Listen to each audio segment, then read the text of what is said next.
Le livre de l'Exode, le chapitre 1. Voici les noms des fils d'Israël venus en Égypte avec Jacob et la famille de chacun d'eux. Ruben, Siméon, Lévi, Juda, Issachar, Zabulon, Benjamin, Dan, Nephtali, Gad et Aser. Les personnes issues de Jacob étaient au nombre de 70 en tout. Joseph était alors en Égypte. Joseph mourut, ainsi que tous ses frères et toute cette génération-là. Les enfants d'Israël furent féconds et multiplièrent, ils s'accrurent et devinrent de plus en plus puissants, et le pays en fut rempli. Il s'éleva sur l'Égypte un nouveau roi qui n'avait point connu Joseph. Il dit à son peuple, « Voilà les enfants d'Israël qui forment un peuple plus nombreux et plus puissant que nous. Allons, montrons-nous habiles à son égard, empêchons qu'il ne s'accroisse, et que, s'il survient une guerre, il ne se joigne à nos ennemis pour nous combattre et sortir ensuite du pays. » Et l'on établit sur lui des chefs de corvée afin de l'accabler de travaux pénibles.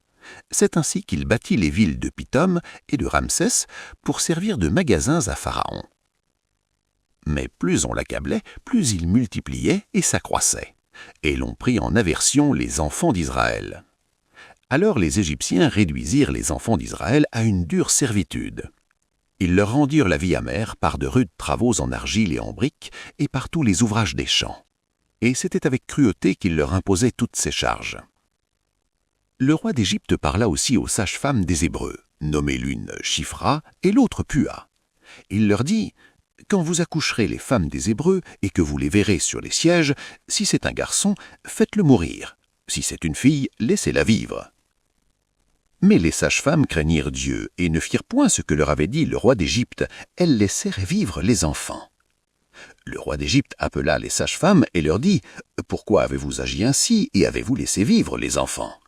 Les sages-femmes répondirent à Pharaon, « C'est que les femmes des Hébreux ne sont pas comme les Égyptiennes, elles sont vigoureuses et elles accouchent avant l'arrivée de la sage-femme. » Dieu fit du bien aux sages-femmes, et le peuple multiplia et devint très nombreux.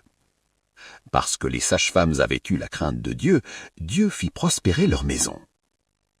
Alors Pharaon donna cet ordre à tout son peuple, « Vous jetterez dans le fleuve tout garçon qui naîtra, et vous laisserez vivre toutes les filles. »